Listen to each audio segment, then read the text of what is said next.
देश और प्रदेश में विधायक और सांसद महिलाओं के लिए लोकतंत्र में आरक्षण की बात हर दल करते हैं और ये कदम ऐतिहासिक भी है, क्योंकि भारतीय राजनीति में महिलाओं की भागीदारी बढ़ाने की सख्त जरूरत पूरी करने का रास्ता खोलता है।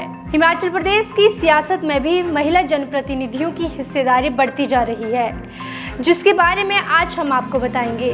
दरअसल हाल ही में भारत की संसद एक ऐतिहासिक लम्हे की गवाही बनी, जब इसके दोनों सदनों ने लगभग आम सहमति से बहुप्रतीक्षित महिला आरक्षण विधेयक को पारित कर दिया। ये बिल सितंबर संसद के विशेष सत्र के दौरान तमाम राजनीतिक दलों के समर्थन के साथ पारित किया गया। सबसे अहम बात तो ये रही कि संसद में इस विधेयक पर चर्चा की अगुवाई देश की महिला नेताओं ने की। राष्ट्रपति के हस्ताक्षर के बाद महिला आरक्षण विधेयक एक कानून बन गया, जिसका नाम नारी शक्ति वंदन अधिनियम 2023 है। वहीं आज हम बात करेंगे हिमाचल प्रदेश की उन 3 विधायक महिलाओं की जो अपना घर चलाने के साथ साथ अपने क्षेत्र की जिम्मेदारियों को भी बेखूबी से निभा रही हैं। प्रदेश के कुल मतदाताओं में 49% महिलाएं हैं। साल 1998 से महिलाओं ने पुरुष के मुकाबले ज्यादा मतदान किया है। इसी के साथ प्रदेश के इतिहास में पहली बार पति और पत्नी एक साथ विधानसभा सदन में नजर आएंगे। मुख्यमंत्री सुखविंदर सिंह सुक्खू की पत्नी कमलेश ठाकुर देहरा विधानसभा क्षेत्र से उपचुनाव जीतकर विधायक बनी हैं। इससे पहले प्रदेश में ऐसा कभी नहीं हुआ। हालांकि पिता पुत्र के तौर पर वीरभद्र सिंह और विक्रमादित्य सिंह साल 2017 में विधानसभा पहुंचे थे। देहरा में हुए उपचुनाव में कमलेश ठाकुर को 32,125 वोट मिले, जबकि होशियार सिंह को 22,860 वोट मिले। इस तरह कमलेश ठाकुर ने 9,265 वोटों से उपचुनाव जीत गई। देहरा में बीते 2 चुनाव 2017 और 22 से होशियार सिंह जीतते आ रहे थे। दोनों बार चुनाव उन्होंने निर्दलीय लड़ा था। हालांकि 2022 में वे बीजेपी में शामिल हो गए थे।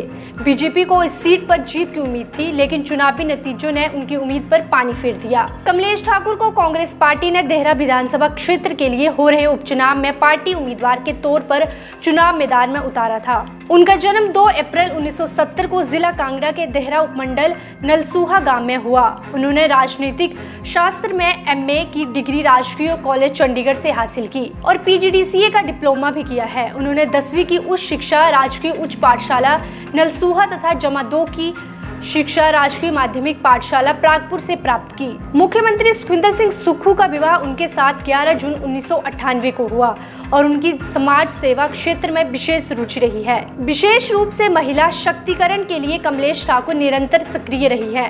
वे पिछले 20 वर्षों से हिमाचल प्रदेश कांग्रेस कमेटी की सक्रिय सदस्य के रूप में भी कार्य कर रही हैं और पार्टी कार्यकर्ताओं के साथ उनका बेहतर जुड़ाव रहा है। इसी के साथ अब मैं बात करूं तो हिमाचल के लाहौल स्पीति जिले में हुए उपचुनाव में भी कांग्रेस उम्मीदवार अनुराधा राणा, जो कि 31 साल की उम्र में प्रदेश की 14वीं विधानसभा में सबसे कम उम्र की विधायक बन गई हैं। अनुराधा राणा ने बीजेपी प्रत्याशी रवि ठाकुर की जमानत जब्त करवाकर अपने नाम एक रिकॉर्ड बनाया है।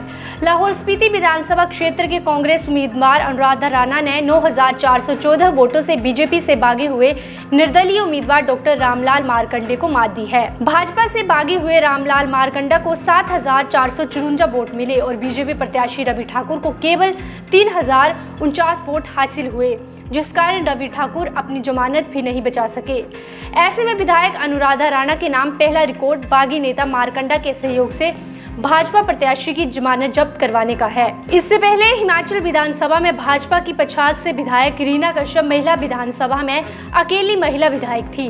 13वीं विधानसभा में कांग्रेस से आशा कुमारी, बीजेपी से कमलेश, रीता धीमान और रीता कश्यप महिला विधायक रह चुकी हैं। लेकिन इस वक्त मौजूदा हालात में हिमाचल विधानसभा में 3 महिला विधायकों की आवाज प्रदेश भर में गूंजेगी। हिमाचल प्रदेश में वर्तमान में मुख्यमंत्री सुखविंदर सिंह सुक्खू और उनकी कैबिनेट में एक भी महिला विधायक मंत्री नहीं बन पाई है। ऐसे में अब महिला कोटे में किसे मंत्री बनाया जा सकता है, ये तो आने वाले समय में ही पता चलेगा। फिलहाल हिमाचल विधानसभा में इस वक्त 3 महिला विधायकों की एंट्री हो चुकी है। एक भाजपा से रीना कश्यप तो दूसरी तरफ कांग्रेस से कमलेश ठाकुर और अनुराधा राणा। अब आगे देखना ये होगा कि हिमाचल की राजनीति में और कितनी महिला जनप्रतिनिधियों की हिस्सेदारी बढ़ती है। आपको ये हमारी रिपोर्ट कैसी लगी कमेंट कर जरूर बताएं और तब तक के लिए आप देखते रहिए समाचार फर्स्ट टू द पॉइंट।